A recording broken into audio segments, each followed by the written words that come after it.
All right, we are ready to go, ladies and gentlemen. Welcome to the University of Dallas, the Catholic University for Independent Thinkers. If you want to know what that means, I'm happy to talk to you about that after our lecture tonight. My name is Matthias Vorwerk. I serve as the provost of the university, and I'm happy to co-host this evening and tomorrow the conference on Pope Leo XIII and XIV's Catholic social thought and the challenges of modernity. Thank you for joining us tonight for our keynote lecture, and hopefully also tomorrow afternoon for several exciting panel presentations and discussions. When Cardinal Robert Prevost was elected Pope, that was a Freudian slip. Let me start over. When Cardinal Robert Prevost was elected Pope on May 8th of this year, and chose for himself the name of Leo XIV, there was a significant level of surprise on account of both the election of a US-American Pope and the choice of his papal name. At the time, it seemed providential to me that the Church was given a pontifex who was born in the US and also served in South America, who was a member of a religious order and a successful leader of that order worldwide, who had been a diocesan bishop with significant pastoral experience and the head of an important dicastery in the Roman Curia. A bridge builder, as it were, between different continents, the diocesan and the religious world, the pastoral life and the life of the Roman Curia.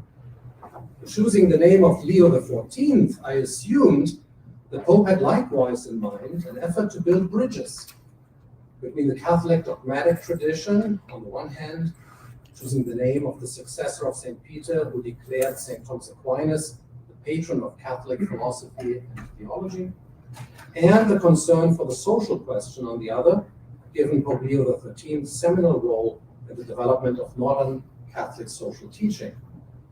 While I believe we have yet to hear about Pope Leo XIV's views on Thomas Aquinas, his concern for Catholic social teaching is abundantly clear. It is this aspect of Pope Leo XIII's legacy that our conference will primarily focus on, even though I would be surprised if the Dr. Angelicus did not receive a mention here and there along the way. It is my pleasure now to introduce Dr. Ryan Anderson, the organizer and moderator of our conference. Dr. Anderson is the St. John Paul II Teaching Fellow in Social Thought at the University of Dallas. In another life, he also serves as president of the Ethics and Public Policy Center in Washington, D.C. In May of this year, I'm not sure whether it was May 8th, he was appointed by President Donald Trump to the Religious Liberty Commission. Was it May 8th? I think May 1st. May 1st, okay, all right. Dr. Anderson received his bachelor degree from Princeton University and his doctoral degree in political philosophy from the University of Notre Dame. His dissertation was entitled "Neither Liberal Nor Libertarian, a Natural Law Approach to Social Justice and Economic Rights." There's a clear connection here between his dissertation and the theme of our conference.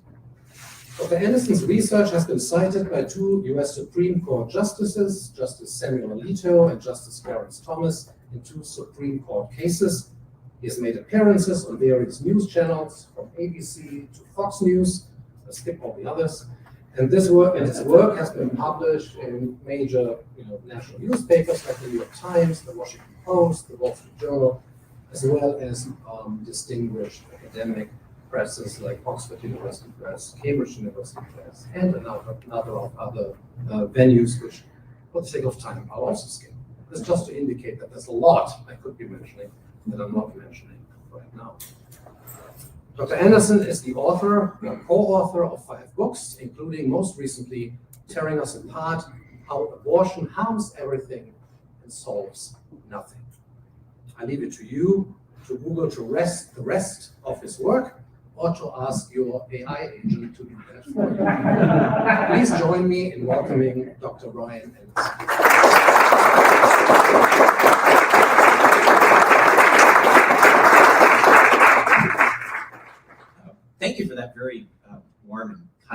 introduction. I would say of all the introductions I've received, that was the most recent. Took you a moment. It's an after dinner lecture. I have to wake people up. It's a real pleasure to be back at UD for this conference. This is now the third conference that I've been able to organize as the JPII teaching fellow.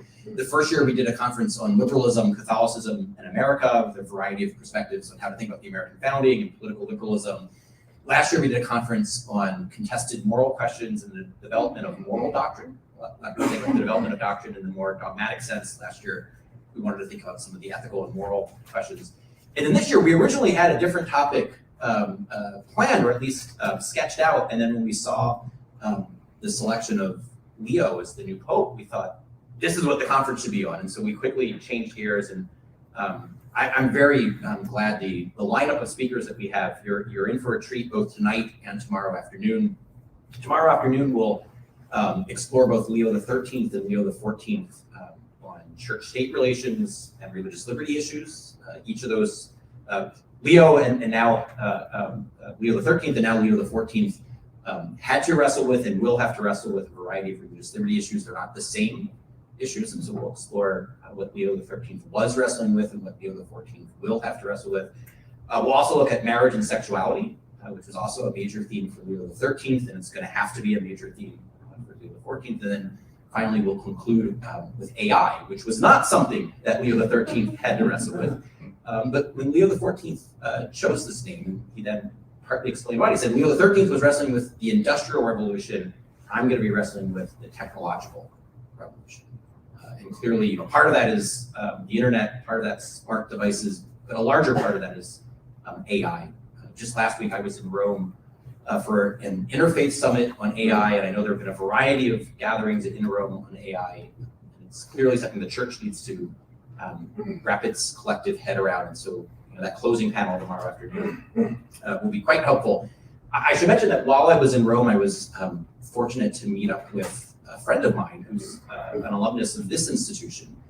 30 years ago, he may have been sitting right where you're sitting. He's now the U.S. ambassador to the Holy See, which is simply to say that I'm not promising this, but if you attend tonight's lecture and tomorrow's seminar, you too may be the ambassador to the Holy See, and what you learn here tonight and tomorrow afternoon may inform your diplomacy. But without any further ado, let me introduce the keynote speaker for tonight, Dr. Scott Roniger. He's an associate professor at Loyola Marymount University, where he directs the Los Angeles Lonergan Center for Catholic Faith and Culture. Previously, he held the Father Robert H. Taylor Chair in Philosophy. That was from 2022 to 2024. He earned his Bachelor of Sacred Theology, summa cum laude, and an MA in Sacred Theology, magna cum laude. You slipped up. Something went from the bachelor to the. So he had his third child while pursuing that master's degree. Both of those were at the Pontifical University of St. Thomas Aquinas in Rome, otherwise known as the Angelicum.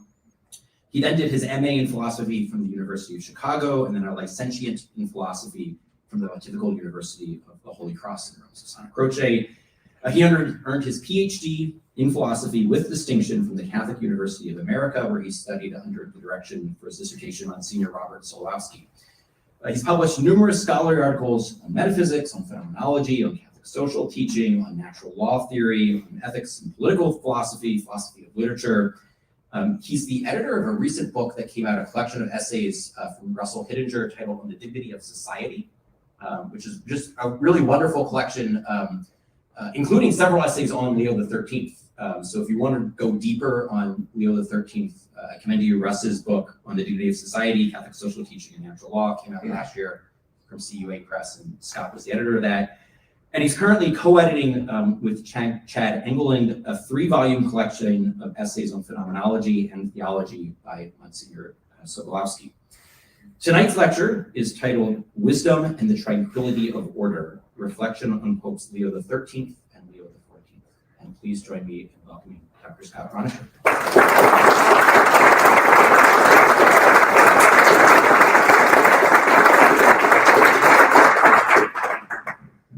Well, that was also the most recent introduction. So thank you.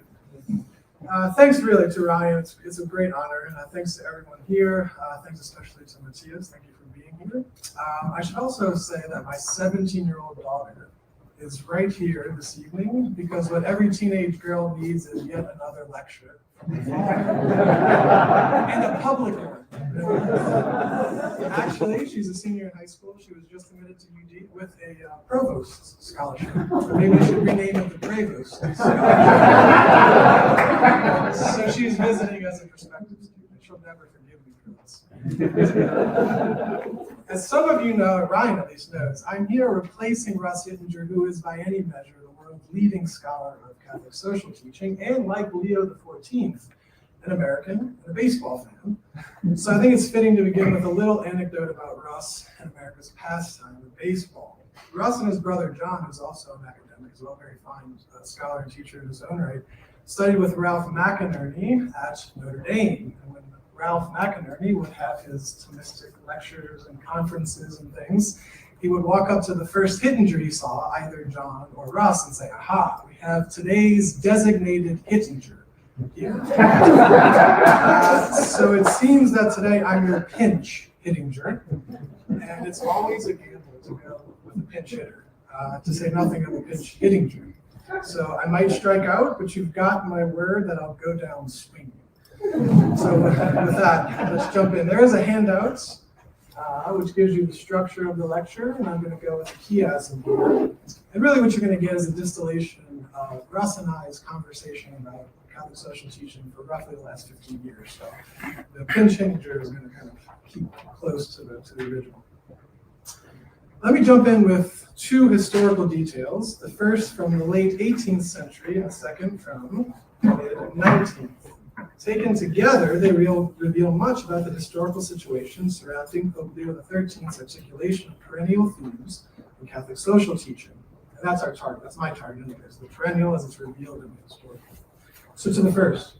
When Pope Pius VII was Cardinal Chiaramonti, the Archbishop of Imola, the social, political, and religious upheavals in Europe, especially in France, prompted him to put on his stationery, quote, "liberty, equality, and peace in our Lord Jesus Christ."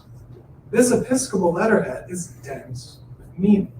The banner of liberty, equality, and fraternity was understood by Pius VII and later by Leo XIII to be a political creed entailing the violent reduction of all forms of friendship, fraternity, to an earthly citizenship that definitively excludes reference to a transcendent God. It was, in fact, the proclamation of a false anthropology leading to a political monopoly on friendship and social union, confining fraternity to citizenship rather than family, guild, or church. The modern state therefore announced itself by asserting a monopoly on friendship and declaring that other social bonds were merely private associations conceded by the state and regulated by contracts.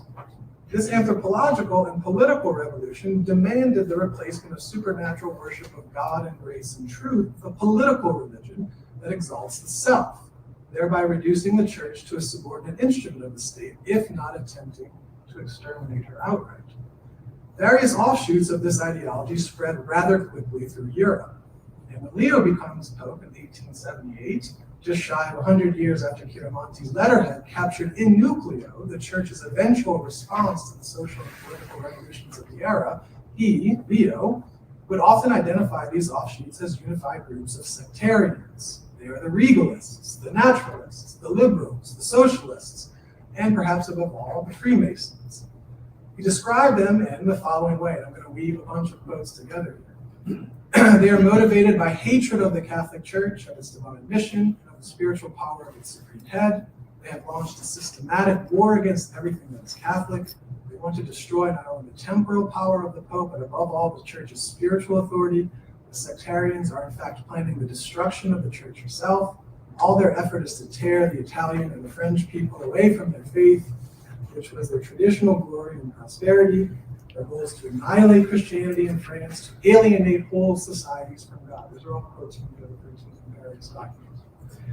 Their goal is, again, quote, to drive God out of society, to strip society of its Christian form, to cancel from the nation its religious and Christian stand. The sectarians are pursuing their evil enterprise, which is to make society lagging. That is, a land of exile from Christ the Lord, and to deprive society of the wonderful benefits of the Christian redemption.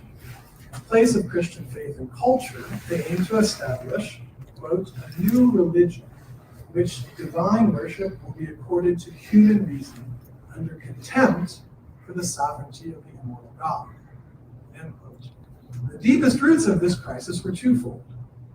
A false anthropology, according to which the human being is understood as his own God, the final arbiter of good and evil, subject to no law other than the dictates of his mind and the desires of his will.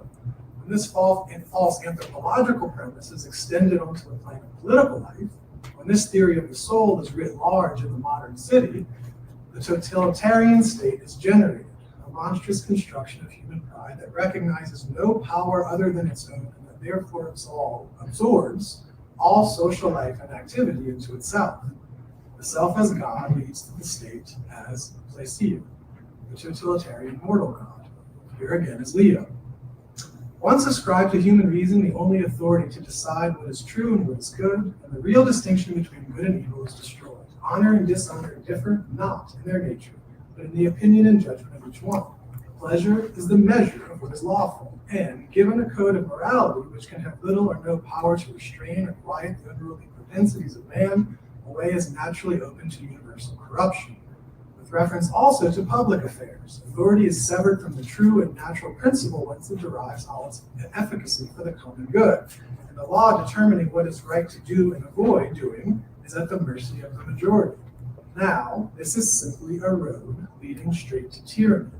The empire of God over man and civil society once repudiated, it follows that religion, as a public institution, can have no claim to exist, and that everything that belongs to religion will be treated with complete indifference, end quote. This description sounds like it could have been written earlier this week. Now, to the second historical detail that sets the stage for our discussion of the perennial dimensions of Leo's thought. In the mid to late 19th century, roughly half of the rural German population moved to urban settings within one generation. It's staggering to think about. All throughout Europe, the Industrial Revolution led quickly to urbanization. As one historian notes, quote, urban growth and industrialization entered into a reciprocal relationship, with industry showing itself more and more as the true town building of modern times, end quote. This industrial town building led to the rural migration into dense and unhealthy urban centers, and railroads coupled with colonialism allowed global markets to penetrate into the interior of every single continent. In some, industrialization, urbanization, and global markets disrupted or replaced regional social traditions and brought to the fore the pressing issues of wage labor, just treatment of factory workers, the importance of private property, and the role of unions, to name only a few. Leo, of course, describes many of these problems in Rerum Novarum, 1891, and his diagnoses are so well known that I don't think I need to quote them now. One comment, though, is in order in terms of the way these two details are ordered to each other. There's a common mistake of seeing Leo and Catholic social teaching as beginning with a response to the economic and labor problems stemming from the Industrial Revolution. However, the French Revolution was not only prior in time to the Industrial, it also struck at aspects of human life that are prior in the nature of things. Modern Catholic social thought is, first of all, a response to anthropological and political falsehoods that deny fundamental truths of both philosophy and faith. Leo first responds to the problem of the new, false political religion that attacked the triad of church, state, and society, attempting to collapse it only into state. And he attacks this before turning to the economic and labor issues in Rerum. And this first is both historical and doctrinal. The economic issues are not only treated later in his pontificate, but they are also ontologically downstream from the anthropological, social, political, and theological issues. Catholic social teaching is first of all an articulation of the dignity of society, that's a nice phrase, in all its complementary forms. Social dignity based upon the truth of the human person created to the image and likeness of God.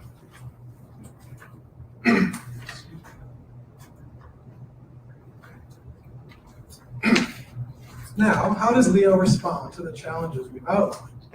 The new anti-Christian political religion and the problems of wage labor and industrial economic life. Remember, he's the first pope since the time of Charlemagne who did not inherit a temporal sovereignty, with territories to rule upon his election to the chair of Peter. And remember, there was no social doctrine when he comes into the papacy. There were only sources. Tonight, I want to highlight 5 Leonine principles, and in the conclusion, I'm going to suggest how these principles may be relevant to the current pontificate. First concerns Leo's method, which went far beyond continuing what Hittinger calls the paper wars of his predecessors. That is, Leo did much more than simply issuing ad hoc complaints or making lists of errors. As Hittinger says, quote, Leo was engaged in a new kind of paper war. He took the outmoded structure of the medieval scholastic article that we find in the Summa of St. Thomas, then he changed the questions and rebuilt the article in the prose of an encyclical teaching. It was in part dialectic, in part systematic, and in part apologetic. There was no need to make lists of errors that left Catholics scratching their heads about what had to be affirmed or negated. End quote. These encyclicals, roughly 100 of them, it's amazing, roughly 100, not counting the 60 he wrote as Archbishop. These encyclicals and teaching letters exhibited a twofold pedagogy of reason and faith, philosophy and theology, natural law, and divinely revealed law undergirded by Scripture. Leo renewed both Thomistic philosophy and biblical studies. People forget about the latter. All while writing Latin poetry and indulging his love of history. He wrote a great Latin poem about the glories of photography. In his person and his work as a whole, we see this integration and the renewal of Catholic philosophy with a flexible, supple focus on Aquinas. The renewal of biblical studies and a sapiential development of Catholic social doctrine combined with its prudential application to the world as it really is, or as it really was. This method is itself a rebuttal of the denizens of the radical autonomy and sovereignty of human reason, distinct and in rebellion against God. Second point, Leo consistently reminded everyone who would listen, and even those who wouldn't, that all authority comes from God. In his 1879 letter Aeterni Patris, he praises Aquinas' writings, especially on the meaning of true liberty, he says, which at this time is running into license, on the divine origin of all authority, on laws and their force, on the paternal and just rule of princes, on obedience to the higher powers, on mutual charity one toward another. All of these and kindred subjects have a very great and invincible force to overturn those principles of the new order, which are well known to be dangerous to the peaceful order of things and to public safety. Aquinas is to be our philosophical prospero. In order to understand this Thomistic teaching on the divine origin of all authority, let's pose the question. If human beings are free and equal in our dignity, origin, and final end, then how is it justified that one person or one group may command another, not simply counsel the other, such that the subject of the command would sin in refusing to obey? Here's Leo's answer. Quote, nature, or rather God, who is the author of nature, wills that man should live in a civil society. This is clearly shown both by the faculty of language, the greatest medium of intercourse, and by numerous innate desires of the mind, and many necessary things and things of great importance which men isolated cannot produce, which they can produce when joined and associated with others. But now, a society can neither exist nor be conceived in which there is no one to govern the wills of individuals in such a way as to make one will out of many, and to impel them rightly and orderly to the common good. Therefore, God has willed that in a civil society there should be some to rule the multitude. And this also is a powerful argument, that those by whose authority the state is administered must be able so to compel the citizens to obedience that it is clearly a sin in the latter not to obey. But no man has in himself or of himself the power of constraining the free will of others by fetters of authority of this kind. This power resides solely in God, the creator and legislator of all things. And it is necessary that those men who exercise it should have it as received from God. He says that this is clear in every kind of power. He mentions three spheres of authority: political authority, as we just mentioned, priestly authority, religious authority, and familial authority. All three coming from God, he says, in different but analogous ways. And it's significant that he mentions all three as legitimate sources of authority, which have their origin in God, but in different ways. Social and political life is natural to us as human beings, as is the authority necessary for us to unify our common actions for common ends. Thus, because God is the author of nature and its essential exigencies, he is the ultimate source and sanction of political life and of the authority necessary for its being and maintenance. We must admit that the basis in the text of Aquinas for this argument is somewhat slim, but it's got a solid biblical root. The text is found in the 13th chapter of St. Paul's letter to the Romans. Paul says, quote, "Let every person be subordinate to the higher authorities, for there is no authority except from God, and those that exist have been established by God. Therefore, whoever resists authority opposes what God has appointed, and those who oppose it will bring judgment on themselves." End quote. Paul tells the Romans that all authority is given by God in order to be a servant of God for your good, and adds that it is necessary to be subject to rulers, not only because of their wrath, but also because of conscience. We are therefore to render unto Caesar that which belongs to Caesar, and to God what belongs to God. But the authority by which Caesar may legitimately demand our obedience is itself something that originally belongs to God, and is entrusted to the ruler for our good. Legitimate political authority, therefore, has its ultimate origin in God and its telos in punishing evil actions, encouraging and rewarding good ones, and facilitating the human unity and harmony proper to the common good of human social and political life. As Leo often points out, the claim that all authority comes from God does not give rulers moral and political carte blanche. When they overstep their legitimate bounds, we are then forced to say with the apostles, we must obey God rather than men. From Acts 5. It's important to stress that in Leo's corpus, these two biblical texts, Romans 13 and Acts 5, are extremely well balanced. All authority comes from God, and thus we must be subject to all legitimate authority. But this political obedience is textured by the ultimate truth that we must obey God rather than men. In fact, by obeying legitimate political authority, we are in some sense obeying God. In some sense. Thus, where the power to command is wanting, or where a law is enacted contrary to reason or to the eternal law, or to some ordinance of God, obedience is unlawful, lest, while obeying men, we become disobedient to God. This Leonine balance was a major improvement. As Hittinger shows, from 1791 to 1875, during which time popes issued more than 50 letters, they did not cite Acts 5:29 even once. Instead, the popes continually cited Romans 13, and also 1 Peter, which is essentially the same thing as Romans 13. But beginning with Leo, Acts 5:29 becomes a frequently quoted scripture in papal social teaching. He balanced both God above men, but also the legitimacy of political. The third Leonine principle I wish to highlight is an extension of the second. Leo says that the church blesses and consecrates political authority, but she does not confer it or sacralize it.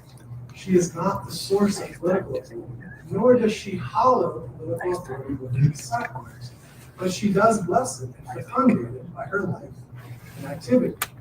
Because political authority is given by God and by its nature directed to the peace, virtue, and happiness of its citizens and enjoyment of a temporal common good, the church offers invaluable assistance to the state in achieving its own noble end, if only the state will allow the church to be herself.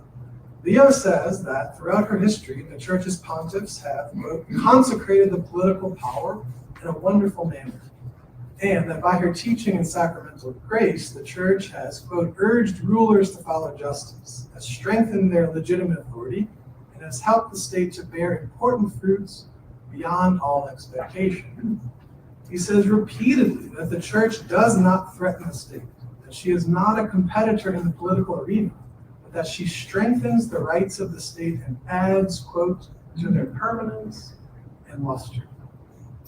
In effect, Leo was telling the state to be the state, to be true to its nature as an earthly and temporal society, charged with the task of achieving peace and justice here and now. And if the state will listen, if it will give up her pretensions to being a pseudo-church attempting to bring about the salvation of men and women through politics, then the state will have no better friend than the Catholic Church. It's a classical patristic argument with a natural anticipation in none other than Socrates himself. Let us be free to live the faith, and we will give you your best citizens. This line of argument is rather significant because it shows that Leo was moving well beyond the view of one society with two powers. I think this is in some ways the key to the whole doctrine. This monism of society, that there's only one society with two powers, church and state, was the common principle of both throne-altar Catholics of the age of absolutism and the adherents of the new anti-Catholic political religion of the 19th century sectarians. They disagreed only about which power should be in total control of the one society. By contrast, Leo is arguing that there are two societies, not one, each with its God-given authority to achieve its proper end. And as we're going to see at the end, he's going to say there are not really two societies, there are in fact three. As John Courtney Murray points out, Leo never uses the two swords analogy so beloved of some in the Middle Ages, an analogy based upon a rather tendentious reading of Scripture and one that all but assumes a monism of society. Whatever you think of Murray, and he should be criticized in certain ways, but he's right about that. The reopening of the realm of two societies, church and state, and not one society with two powers, leads us to our fourth Leonine principle. Jesus Christ, as God incarnate acting in history for our salvation, founded the church, quote, as a perfect society of which he is the head, and with which he has promised to abide till the end of the world. To this society he entrusted all the truths which he had taught, in order that it might keep and guard them, and with lawful authority explain them. The church is a supernatural society, founded by God himself in the life, death, and resurrection of Christ, and his sending of the Holy Spirit. A society that therefore infinitely transcends any and all political societies. Quote, the society of the church is made up of men, just as civil society is, and yet is supernatural and spiritual, on account of the end for which it was founded, and of the means by which it aims at attaining that end. Hence, it is distinguished and differs from civil society, and, what is of the highest moment, it is a society chartered as of divine right, perfect in its nature and in its title, to possess in itself and by itself, through the will and loving kindness of its founder, all needful provision for its maintenance and action. And just as the end at which the church aims is by far the noblest of ends, so is its authority the most exalted of all authority, nor can it be looked upon as inferior to the civil power or in any manner dependent upon it. And here's another. They're all over Leo. Here's another one. In virtue of a far more lofty ordinance, the sacred power looks to the governance of men's souls under regard for the kingdom of God and its justice. This is her whole concern. But it cannot be doubted, without injury to faith, that this governance of souls is committed to the church alone, in such wise that the political power has no part at all in it. In truth, it was not to Caesar but to Peter that Jesus Christ entrusted the keys of the kingdom of heaven. End quote. Because God is so radically, infinitely transcendent to the world he creates, governs, and redeems, he is intimately present to his creatures in a non-competitive, fecundating manner, without alteration or augmentation on his part. God's creative and life-giving immanence flows from his infinite transcendence. In an Augustinian vein, we may say that because God is higher than my highest, he is more inner than my inmost, in a way that does not impede my agency, but rather enables it to come forth freely. And because God founded a supernatural society of which he is the head, and into which we are born by grace, It is true that our sacramental incorporation into the church, into Christ's mystical body, includes our supernatural participation in the metaphysical reality of God's radical separation from the world that he creates. It is precisely this infinite transcendence that allows God and his church to be a true society that is present in the world, and thus to the state, in a creative, non-competitive, and fecundating way. God and the world do not form an integral whole, nor do the church and the state. The church and her members must be in, but not of, the world of the state. There are two societies, not one, and they are not on the same level of being. There are several conclusions that flow from this metaphysical and historical reality of the Christian distinction between God and the world and our social ecclesial participation in that mystery through grace. First, and this is really the key for Leo, the freedom of the church. The phrase libertas ecclesiae, or some variant thereof, occurs over 100 times in Leo's writings. Here's a quote. Amongst the goods of the church, which we must everywhere and always preserve and defend against every injury, this surely is the most excellent, that the church should enjoy that measure of freedom of action which is required by her care for the salvation of men. This is a divine freedom, derived from the only begotten Son of God, its author, who raised up the church by the shedding of his blood, and willed to be himself its head. This freedom is so much the property of the church as a perfect and divine work, that those who act against this freedom likewise act against God and against their duty. End quote. A remarkable text that comes from an interview that Leo gave with a French sociologist goes as follows, quote, speaking to the French, especially about all of their political fighting over should we be a republic, should we be a monarchy, should we restore the monarchy. Here's Leo's response. He says, I wish that you shall no longer be weakened by barren quarrels. The republic is as legitimate a form of government as others. The United States, which are a republic, in spite of the disadvantages that result from unbridled liberty, grow greater day by day. And the Catholic Church there, in the US, has developed without any strife with the state. These two powers agree very well, as they should agree everywhere, on condition that one does not trespass on the rights of the other. Liberty is very really the basis, the foundation of relations between the civil authority and the religious conscience. The church claims liberty before all else. What suits the United States has still more reason to suit Republican friends. End quote. Remarkable text from 1892. The freedom of the church is based upon a metaphysical reality brought into being in the earthly life of Christ, and it includes the liberty for the church to be herself, to rule her members in accordance with her divine authority. But just as importantly, it includes the freedom to effect the res sacra in temporalibus and to teach the truth concerning these sacred things, such as marriage. It's not just a freedom for the church to go off and do her thing. It's a freedom for the church to live her life actively in the midst of human society, to effect sacred things like marriage and to teach the fullness of truth. It's a robust liberty. The freedom of the church is both to live her life unimpeded, but also to teach the fullness of truth of man, creation, and God. In the church's relation to the state and to civil society, teaching is the Christological numinous, not ruling, that comes to the forefront. Quote, this is the first words of the Trinitatis.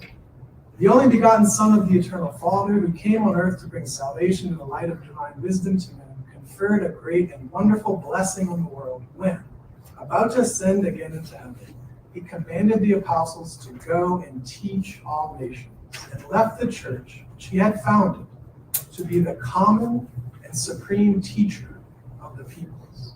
For men whom the truth had set free were to be preserved by the truth, and it goes on to say it's the church that has the authority to teach this fullness of truth in the midst of society. That the state cannot impede the church. In fact, the state should help the church in some way to do that. Another conclusion from this point, which of the transcendence of the church. church as a supernatural perfect society and the state, as a perfect society in its own right, bear upon the same subjects, men and women who are at once both Catholic and citizen.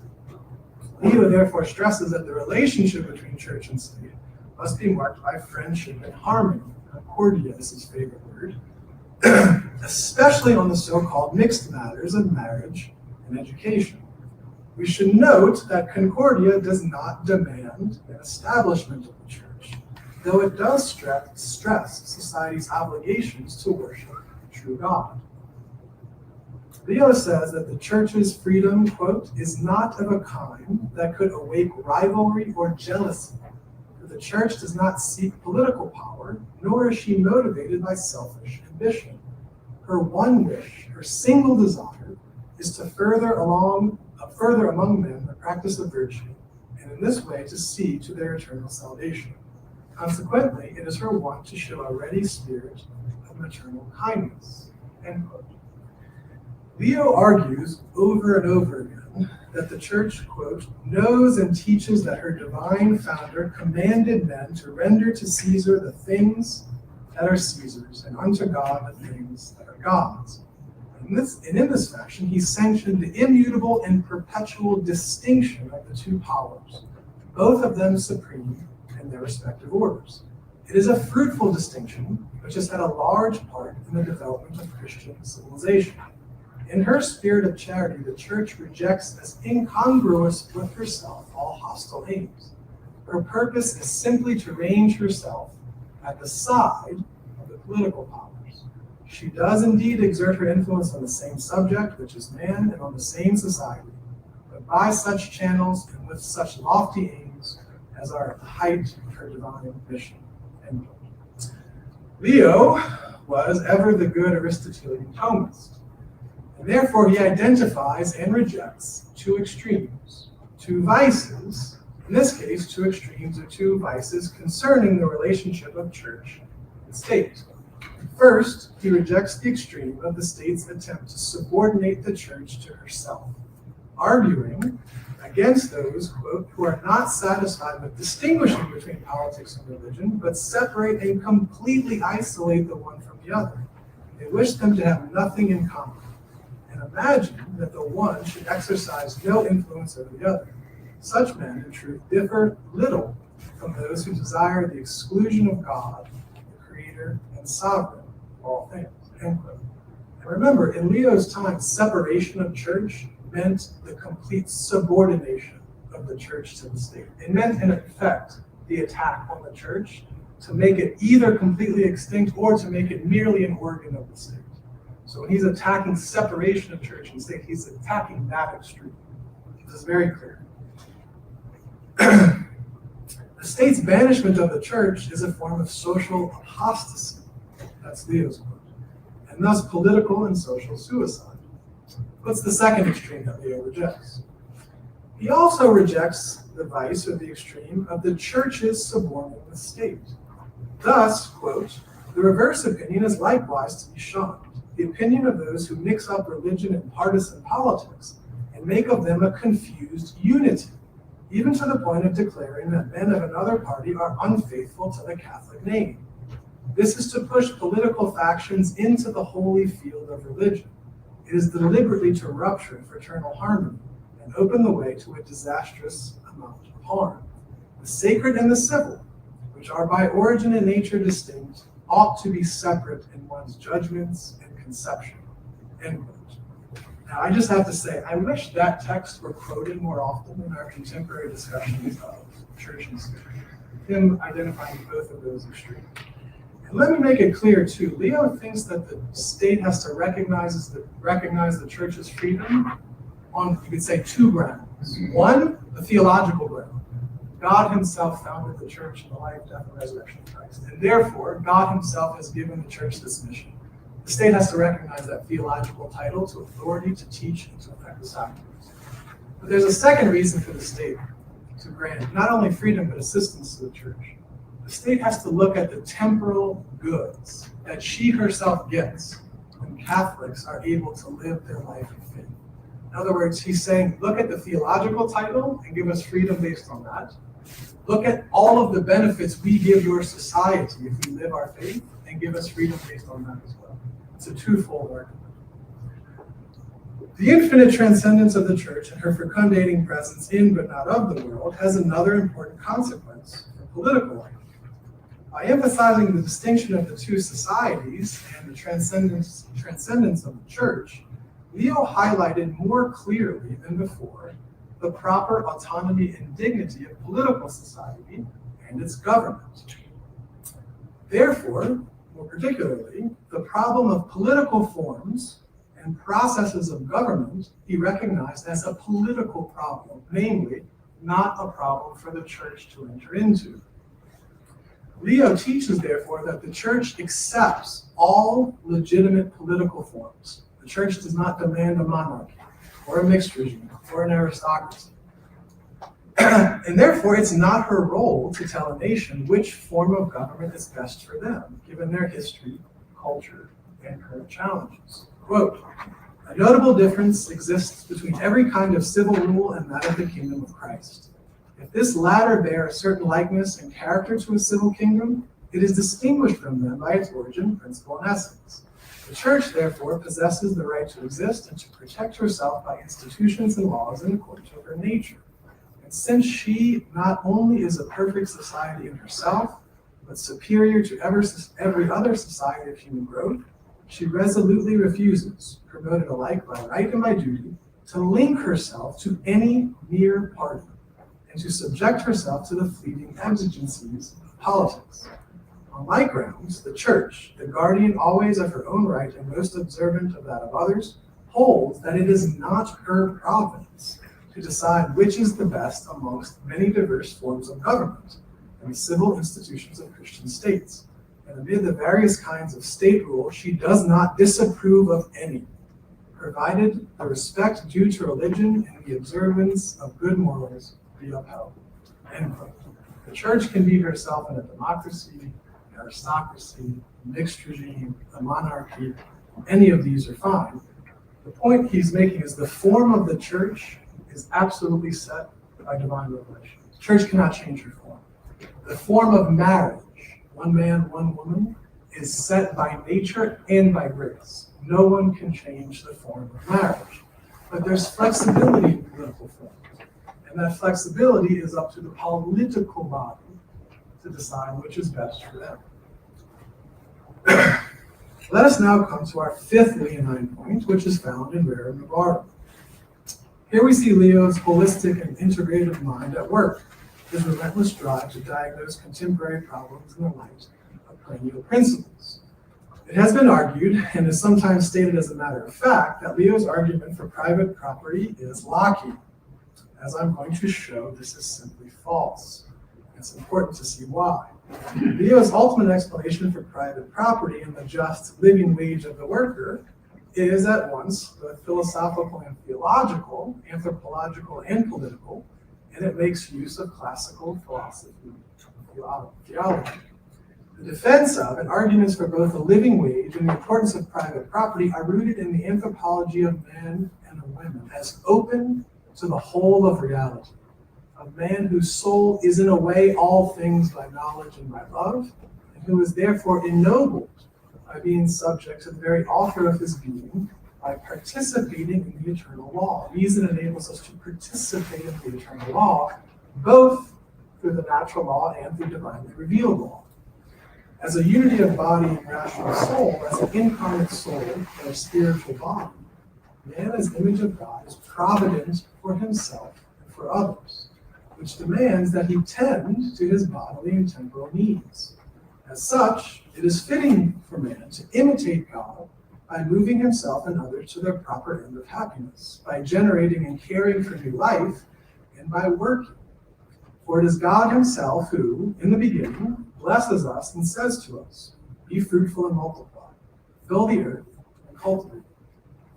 Private property and a living wage are goods fitting for, flowing from, and tending toward the goodness of family life. And it is the family that private property and a just wage find their deepest foundations. In Rerum, we therefore hear Leo explicitly discuss the family as the third society necessary for human happiness. Church and state are the other two. Quote, we have the family, the society of a man's house, a society very small, one must admit, but nonetheless a true society, and one older than any state. Consequently, it has rights and duties peculiar to itself, which are quite independent of the state. That right to property, therefore, which has been proved to belong naturally to individual persons, must in likewise belong to a man in his capacity of head of a family. Nay, that right is all the stronger in proportion as the human person receives a wider extension in the family group. It is a most sacred law of nature that a father should provide food and all necessities for those whom he has begotten. And similarly, it is natural that he should wish that his children, who carry on, so to speak, and continue his personality, should be by him provided with all that is needful to enable them to keep themselves decently from want and misery amid the uncertainties of this mortal life. Now, in no other way can a father effect this except by the ownership of productive property, which he can transmit to his children by inheritance. A family, no less than a state, is a true society governed by an authority peculiar to itself. End quote. The teleology of human nature expresses itself in the family, which requires certain stable material goods if it is to perfect itself and thus contribute to the common good of the state and the church. As goods for the family, private property and a family wage are ordered to the common good of the common life of a polity. Further, Locke had argued that the natural world given to man by God was nothing more than a wasteland before man invests his labor in it. But Leo sees the natural world as precisely that, as natural, and thus as shot through with its own form of teleological order and goodness, an order and goodness that human beings, fathers and mothers, wives and children, discover and cultivate for their familial and political ends, but in no way create. Human teleology in familial, civic, and ecclesial life brings to fruition and culmination the teleology manifesting itself in the natural world. This is far from giving value to a wasteland by labor. Finally, Locke had also argued, or at least implied, that the creation of money allowed for the accumulation of more or less infinite wealth, thus opening the door to greed, because money, unlike apples, doesn't spoil. Yet, Leo argued that the abundance of the worker, should he achieve one, is owed to those who are in need, if not by justice, then at least by Christian charity.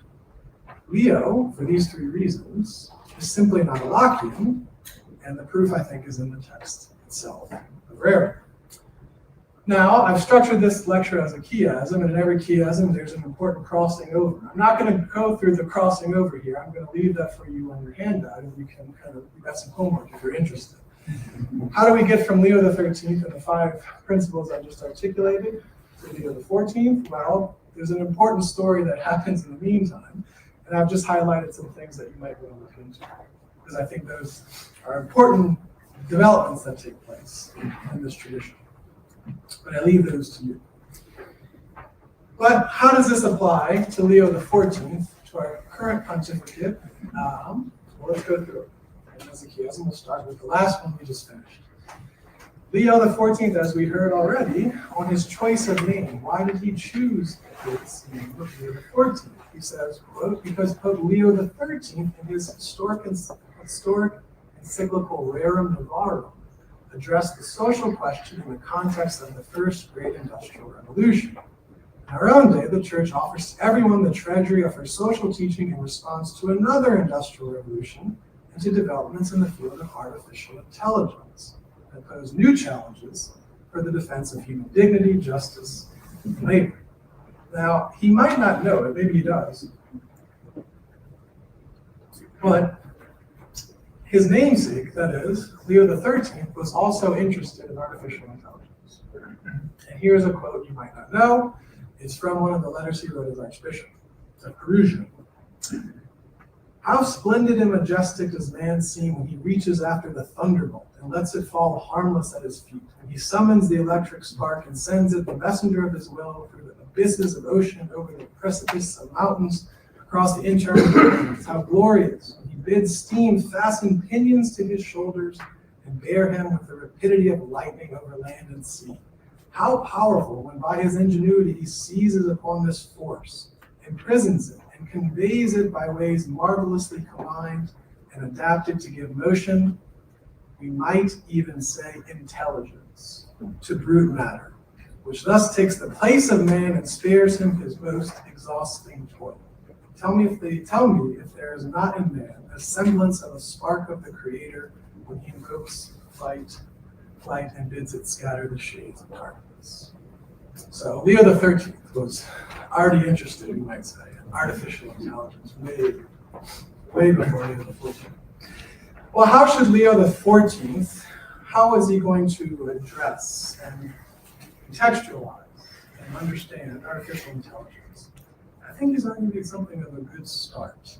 And I think the context is more or less the one we just saw from Rerum and Novarum. What are the principles at work? Number one, the human being as made into the image and likeness of God and open to the wholeness of reality through truth and through love.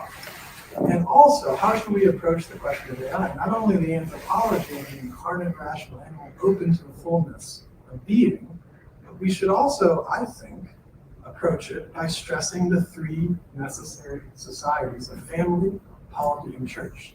Those societies form the texture of Leo's approach to labor. I think they should also form the texture of Leo XIV's approach to artificial intelligence, and both of them are founded on a Christian anthropology. Here's Leo XIV.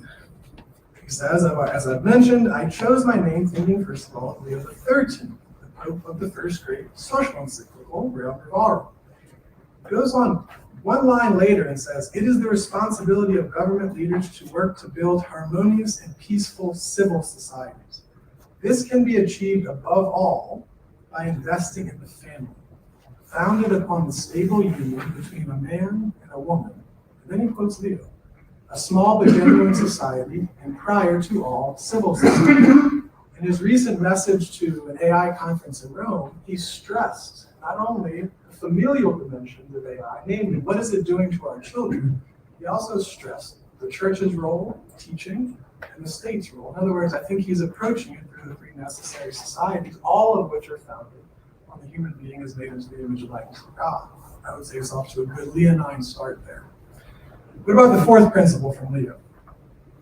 Supernatural origin and end of the church. Well, I think in many ways this is key to our current movement. And I would just suggest the church must remember the supernatural origin and end. And again, I would say Leo XIV is making a nice start. Here's probably my favorite quote that I've seen from him so far. Here's Leo XIV. Let us understand that all social action of the church must have as its center and goal the proclamation of the gospel of Christ, so that, without neglecting the immediate, we always remain aware of the proper and ultimate direction of our service. For if we do not give Christ in his entirety, we will always be giving extremely little. Dear brothers and sisters, it is not two loves, but one and the same that moves us to give both material bread and the bread of the word, that, in turn, by its very dynamism, will give rise to the hunger for the bread of heaven, which only the church can give, by the mandate and will of Christ, and which no human institution, however well intentioned it may be, can replace. This sounds like he's been reading Leo XIII. Don't amortize the eschaton. Preach Christ in his fullness. That's the key to social doctrine. What about the third argument we had from Leo? What does it mean to bless political authority now in our current context? Well, again, I'd suggest that Leo XIII is a model, and I'd also suggest that when the church blesses political authority in our context, she must teach courageously to avoid the scandal of approving what cannot be approved, of honoring what is not honorable, and of hallowing that which cannot be hallowed. We have to return to the blessing of truth. Second main argument. What is the origin of authority? I would suggest this issue has come back with a vengeance. Why? We live in a culture obsessed with power, but simultaneously absolutely oblivious to the existence, nature, origin, and end of authority. Our current social and political upheavals force us to look again at the divine origin of political authority and to distinguish that authority from power. It's a classic Catholic distinction between power and authority. A failure to make this distinction, coupled with an obsession with power, is the beginning of tyranny. Now, I teach at LMU. This is going out live, sorry. But you hear nothing but power relationships, power dynamics, power abuses. No one speaks of authority. Well, what about Leo on this? He wrote his dissertation on authority. I've skimmed it. It's a good piece of work, and he's sensitive to the distinction between power and authority. What about the first Leonine principle? I would say everything we've discussed requires the recovery of the sapiential dimension of Christian life and the sapiential dimension of Catholic social doctrine. And here, Leo XIV, he's a son of Augustine and an alum of St. Thomas. And he's a canon lawyer who's also been a pastor, who's also clearly has a kind of intellectual life, a deep spiritual life. I would suggest that you're off to a good start there. So, to the conclusion. Let me point out one thing. The AI revolution is young. It's nascent.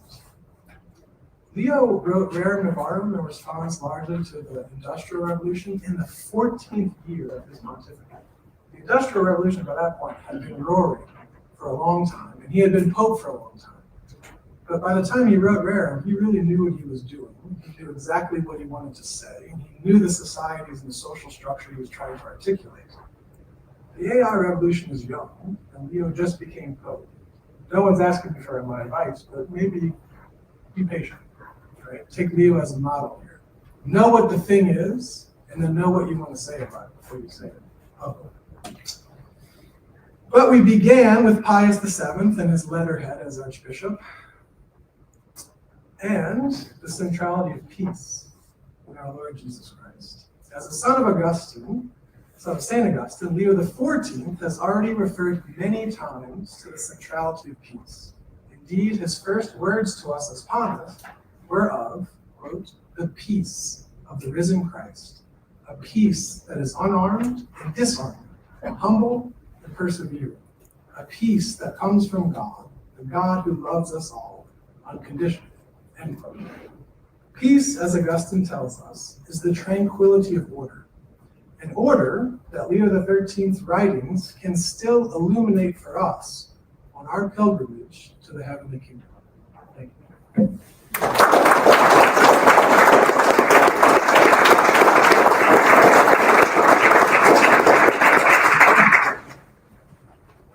So we have time for some questions. Do you have time for answers? I have time. I don't know if I have any answers, but I have time. I'll let you call on people. The floor is open.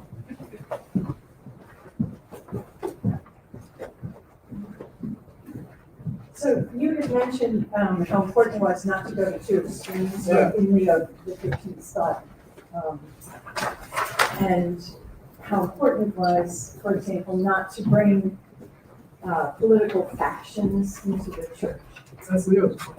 Yeah, so that seems to be something that Leo XIV has emphasized in a short amount of time. He keeps talking about how highlighting the current polarization and his desire to bring unity. I just want to see if you'd comment on that. I mean, you can't read the tea leaves too much. You only have. Yeah, I mean, so I'm not going to give any kind of predictions or anything. I just would say for Leo, listen, no one was more aggressive, forthright, bold in his proclamations than Leo XIII when he thought that he saw something that was a falsehood. I mean, I started with some of the quotes about, look, this is a false religion. It's based on a false understanding of the human person, politics, it's attack. So he was very courageous when he needed to be, but he was also very open to all that he thought was good and true and beautiful in modern life. He wrote Latin poetry about photography, the great photography. So I think for him, all unity and all peace, it's got to be based on truth. So he wasn't afraid of a fight when he thought he had to have it. But the unity came not from some kind of false serenity. The unity came from ultimately the truth, who is Jesus Christ, and then the moral life that flows from Christ and returns to him. So I think, just based on his example, the two extremes would be a kind of false unity, which is very shallow, right? And then the other one would be kind of open faction. Right? And obviously Leo is very worried. I mean, he's said this multiple times, and clearly he's very concerned about the unity of the church. Part of the point, though, in that quote I mentioned from Leo is the church's unity with the state. And those are two distinct questions. So how united should the church be with the state? That's distinct from how united the church should be within herself. This is maybe incorrect, but I'll venture it as some kind of informed opinion. I think Leo XIII was more concerned about getting the proper understanding of unity or distinction between church and state than he was just unity within the church. Leo XIV, it seems to me as part of his job description now, is that he's got to worry more about the unity within the church. The other question has been decided, like it or not. The other question has been more or less decided. At least practically speaking, it's been decided. So they both Leos have both questions in mind, but it seems to me that the stress, the accent is a little different.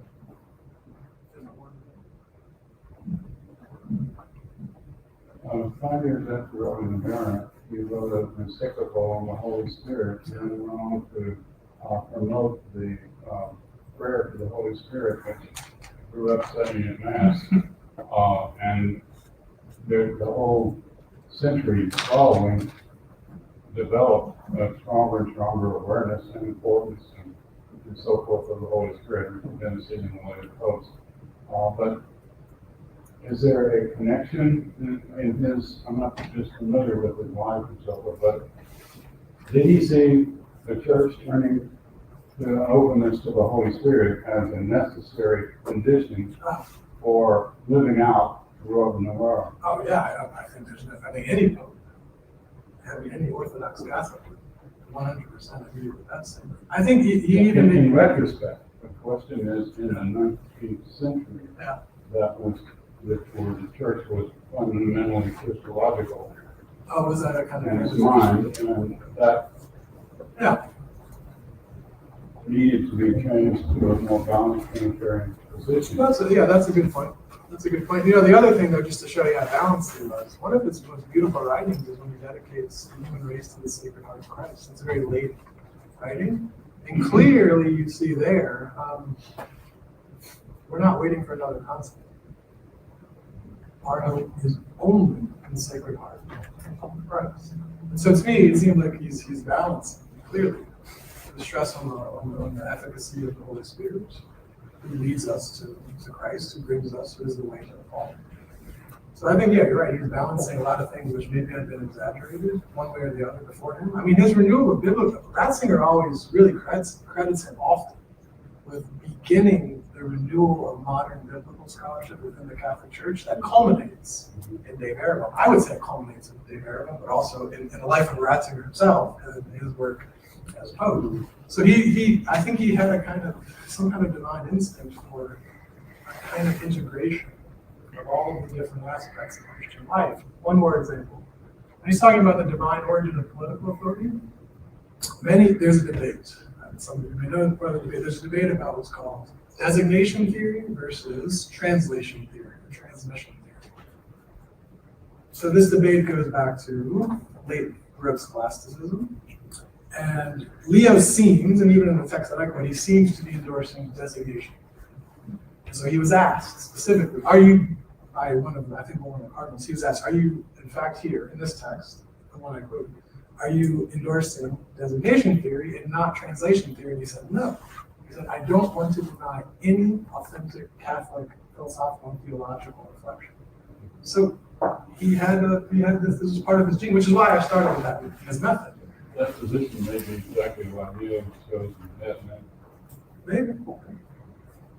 One might say it's a Catholic mind. It's a universal mind that's able to make distinctions and see how they form the proper from the whole. First of all, that was such a well-crafted lecture. It's really beautifully done, and I really appreciate that. I'm really struck by that Pius VII Isn't that amazing? Yeah, and Russ I always- guess maybe what I'd like to ask you is, can you say a little bit about equality as, Yeah. like, it's striking to me that two of the three are Yeah, tech, yeah. fraternity replaced by peace. I sense a lot of what you said covered liberty in a certain way, but what do you think Pius and maybe even Leo, how are they understanding equality in Catholic social teaching? Yeah, that's a good question. It's an important question. I think it's the fundamental equality of human beings as equal in terms of being created in the image and likeness of God. So equal in origin, equal in end, equal in nature, equal in dignity. There's a level of equality, which, by the way, I think it's because of the Christian Jewish doctrine of creation that you have the question the way you have it about the source of political authority. It's not the same kind of question for Plato or Aristotle, I would say. But why is it such an important question for Catholic thinkers? It's precisely because of the equality of men and women, as all created by the same God for loving union with the same God, and therefore with equal dignity. So with that stress on a kind of dignity of nature, then you have a really hard political question. Well, then how in the world can you justify someone having authority over everyone else such that the subjects of that authority would sin in failing to live out that authoritative command? See, the whole question is predicated on a very strong, and I would say theological sense of equality. So I think the equality comes in there. It's accented, it's highlighted. And clearly the equality of women, I think, are here, right? That women are seen as fully human, right? But he's very clear that equality does not mean equality of talent. It does not mean equality of virtue. It does not mean equality of resourcefulness. It does not mean equality of intelligence. In Rerum, he's talking about this. These are natural inequalities, which he thinks are very good for social union. Right? It's good that there are these distinct gifts, and that they can be somehow harmonized for the common good of all. So he's not egalitarian in that sense, obviously. And he's also, I mean, he's very. This is a line of argument that goes from Leo really through Ratzinger. Even the equality of men and women doesn't mean identity. It's not a flat equality. They all stress that the woman's fullest dignity and therefore fullest contribution to the common good. They all stress this in some way. Is children, caring for children, life in the home. Now that grates on a lot of modern ears, but that shows you in what way he's an egalitarian and in what way he's radically opposed to a certain understanding of equality. And he thinks both of the fundamental equality and then there's natural and moral and sexual differences. You have to take both into account. You can't separate, you can't level society, you can't make society down into one bed level. Those natural inequalities have to be allowed to manifest themselves, and they're going to have social repercussions. Those social repercussions are good. So I think that's why he's clearly very much, for him, liberalism is what I was saying. As human beings, we're all themselves. So he's going to focus that way easier than Could you rehearse or shore up to your argument, separate for him, separation is subordination. So you knew I was gonna, so like maybe just briefly, could there be another reading? Subordination will lead. Separation will lead to subordination. And if you just want to give me the source that because I got the two vices, but I didn't get the source on that. Oh yeah, Kumboldt. Yeah, I think I'll give you this. It's a great text. It's to the Spanish. He's writing to the Spanish. I think it's just a historical point, which is that, and by the way, I mean, this is all a distillation, as I said, of Russ and I's conversations in the last almost 6 years. I'm not going to speak for this, but I'm just going to say, based upon my conversation, and also, again, John Courtney, he needs to be refuted in certain ways. He's wrong about certain fundamental important things, but it's his early essays on Leo. He's got maybe 6 or 7 on Leo, which he writes well before the council, and they're fantastic. It basically comes out to a small or a medium-sized book. Even there, you have to kind of correct certain things. I mean, clearly, even there, he's got a kind of American polemic mind, and clearly he's sort of too enthusiastic about American understandings of separation and non-establishment. So, okay, even there you have to do some adjustments. And I could give you other examples as well, other scholars. And it's just a historical point that what did separation of church and state mean in 19th century Europe, especially coming out of the French Revolution? It meant the utter subordination of the church to the state and perhaps her extermination. Why? Because the idea was that the state is, it's Hobbes 101, right? The state is the mortal God. Nothing higher than the state. No authority, no truth higher than the state can be admitted. And so if the church exists at all, she will exist on the same level as any other kind of freely chosen association, will allow her to exist and will regulate her by contracts. She will be allowed to be within the state on our terms and on our terms alone. And that's really what separation means in that context. The 1905 French law of separation is not a law of separation. It's a law of complete subordination of the church to the state. So when he's arguing against separation of church and state, clearly that's the fullest meaning of separation of church and state in that context. Right? Now that leaves open the question of whether or not there's another sense of separation which is somehow acceptable. Now, of course, as you know, separation doesn't occur, or word doesn't occur in our Constitution. Right? Congress shall make no law.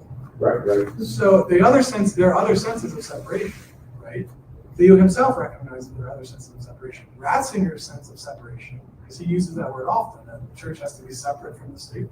That's a metaphysical sense, a historical sense, metaphysical primarily. He uses How separation. about this?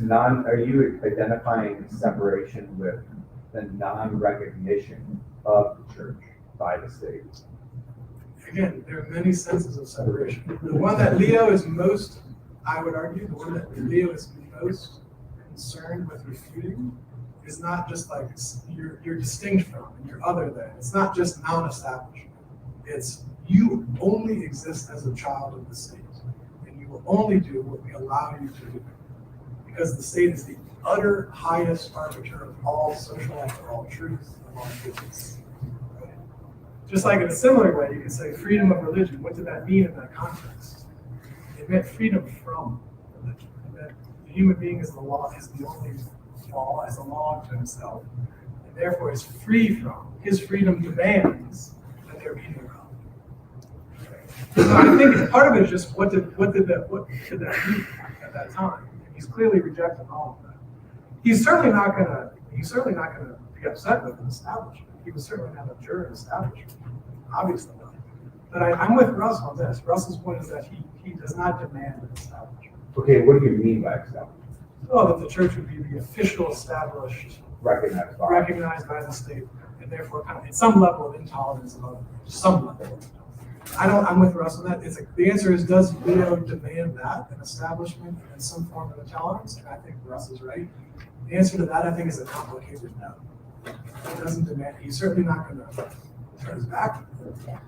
Look, you have to understand. What was he trying to do? He was fighting not what I wanted. He was fighting like mad to get the church out of all of the establishments she had been in, because all of it's back to the jus patronatus, right? All of these governments had what? Veto power over candidates for bishops, for abbeys, right? For priors. Veto power, nomination power, presentation power. The church was trying to get rid of this since Gregory XII, right? And Leo's fighting to get rid of all of that as well, right? Look, in the civil constitution of the clergy, the right to nominate and veto bishops and everything else, it's just transferred from the king to the people. It's not invented there. It goes all the way back to Constantine.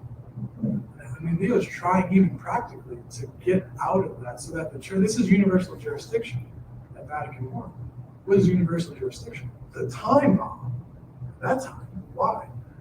You have no say in who the bishop is. You can't veto, you can't present anybody, you have no say. The Pope will say. Which means everything after 1870, all the problems we've had, there's no prince to blame.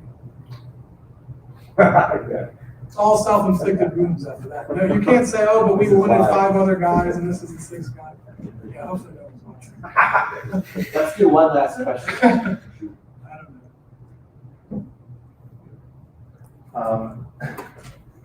So, I'm sorry, this has to do with the polarization thing again, but it also has to do with balancing this separation of the church from the state.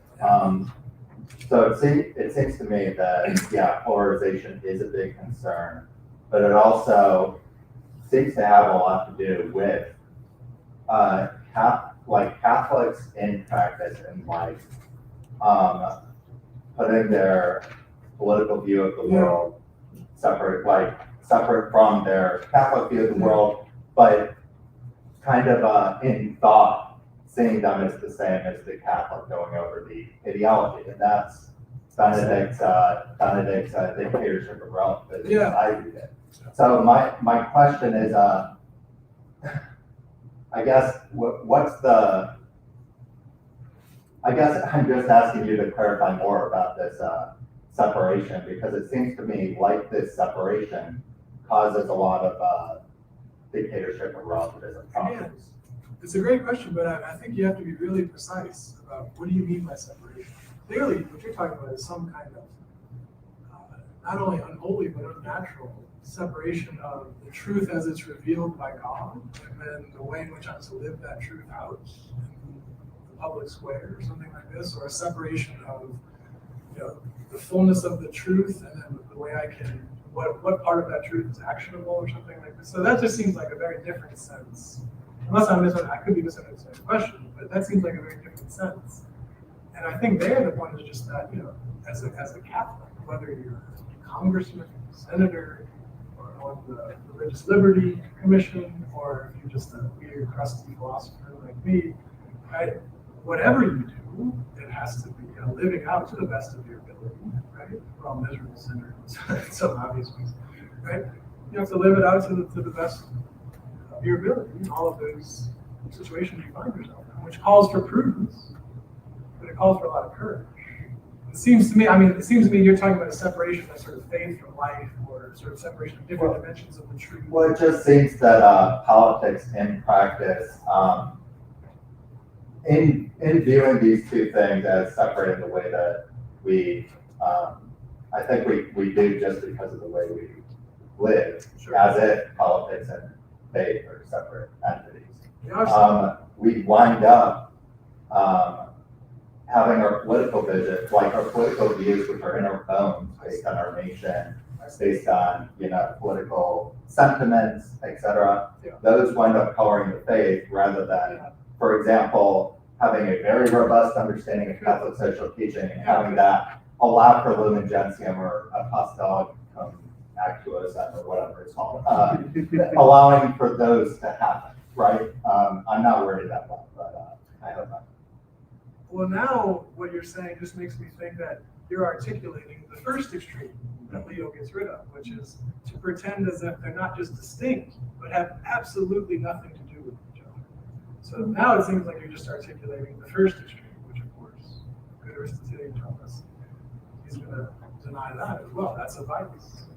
So what you're articulating, I think Leo himself has already said, is not acceptable. It's not in accordance with Catholic faith teaching. It's not the way to live out the truth that Christ has revealed. That's one extreme. But there's also the other one too. And which one is more problematic now for Leo XIV? I would say they're both problematic. Maybe the first one is more prevalent. Seems to me it is. But there's a kind of a movement problem, which I think is flirting with the second extreme as well. So we have one more. If you have energy, go for it. I just want to be respectful of your. Thank you, I've been waiting. I don't know. Oh, good. Sorry, I'm not. No. I don't have the wisdom. No, thank you for coming. I'm a seminarian, I'm a community seminary, I'm a BD, pre-theology student. So I thank you for offering the social and historical of who Pope Leo XIII is. I think it would have been helpful to have the other popes subsequently. But obviously, like any good conference. Well, it'll be a year-long class. But my question is, I believe it was Pius IX in one of his encyclicals where he criticized the problems of modernity, as in like freedom of speech, freedom of the press, and all that. And at one point, the U.S. Constitution was prohibited, and it was in the index books, as well as Dante's De Monarchia, which later Leo XIII said, no, it should be read by Catholics, and there's nothing wrong with that. So my question is, was Leo XIII in continuity with his predecessor, Pius IX? Because at that point, what Pius IX was doing was, okay, we lost the Papal States, and we're calling a Council Vatican I, and then it has to be canceled because, of course, we have several wars in Europe, and, the Industrial Revolution occurred at that time and whatnot. So, and of course, Vatican II was supposed to answer Vatican I, which completely did a different its own thing. But I think that if anything, Pope Leo XIII did rightly was the emphasis on going back to philosophy and theology. Yeah. And I forgot the name of the encyclical, but that one. So, the emphasis he points in philosophy, theology, and also for seminarians or any person, but mostly future clergymen to study and to attack vigorously. What would you say Pope Leo XIV, should, I guess, do? Because, obviously it seems like Pius IX was like, hey, we're condemning this, these are the problems of modernity.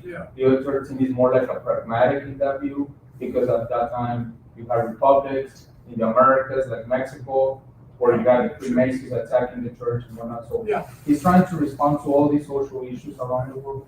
So what would be the continuity between from Pius IX maybe a little bit from? I certainly think there's a continuity there. I certainly don't think, Leo certainly didn't think that he was initiating something radically new.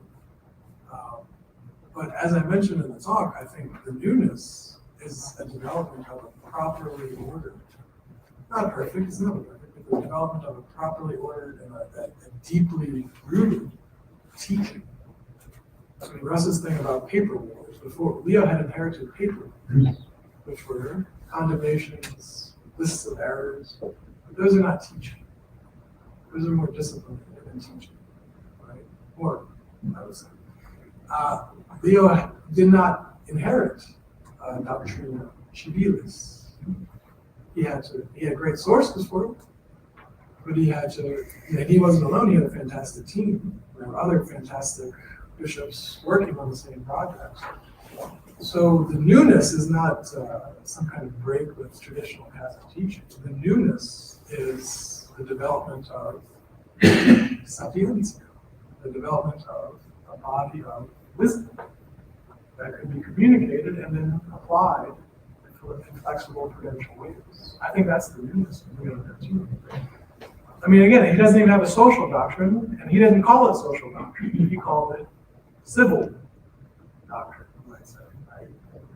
So that's the big thing. And I think what's needed now is the same, I don't know, it's teaching. I mean, go back to the Tria Munera Christi, the three offices and functions of Christ, priest, prophet, and king. And of course, you have to continually be the priest. You have to sanctify sacramental life, obviously. The ruling is really the ruling of the church qua baptized. That's Leo's point. The church rules the baptized qua baptized. Right? Not qua American, not qua Christian, but qua child of God, adopted through grace. And then the real point of contact between the church and society is not rule, it's teaching. I would argue that's what he's saying. And the teaching, of course, and that's why I quoted Leo XIV, the teaching ultimately is the fullness of Christ and all of the intellectual and moral culture that flows from that and returns to that. That's where it all goes. So this is JPII 101. So I think that's needed now and ever. And I would just highlight one more thing. What I would highlight, and it seems like he's sensitive to this, is the three necessary societies. And they're necessary both to overcome indigence and and they're necessary for human happiness and human flourishing. Okay? Stress the three necessary societies: family, polity, church.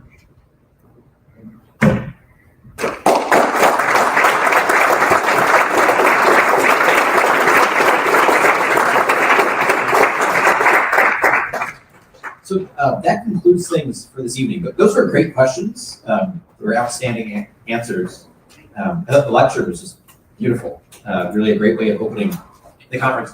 We'll be back in this room tomorrow at 1 o'clock, and then at 2:30, and then at 4 o'clock. So we have 3 panel discussions tomorrow. And right now we have a reception. There's some food, there's some beverage. So you're welcome to join us at the reception, and I hope to see you here tomorrow afternoon. Thank you. I